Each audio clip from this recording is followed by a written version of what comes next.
और इसमें यह है कि सच्ची लगन, सच्ची मोहब्बत और सच्चे जोश, सच्चे जज्बे से किसी काम में लग जाना।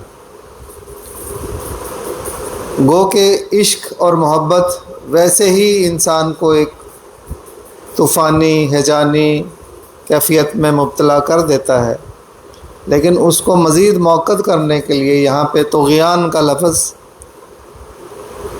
डॉक्टर अल्लामा मोहम्मद इकबाल ने इस्तेमाल किया है कि मुश्ताकी के अंदर फिर जो है वो तुग़यानी को जमा किया गया। और तुग़यानी क्या है कि किसी भी चीज़ के अंदर, जैसे समंदर है या दरिया है, तो वो अपने बिल्कुल समझें कि किनारों तक पहुंच जाए और किनारों से भी बाहर निकलने की जो एक उसकी कैफियत होती है, तो ये तुग़यानी होती है। यानी कि वो अपने पोटेंशियल से बढ़कर कुछ अमल दरामद करे।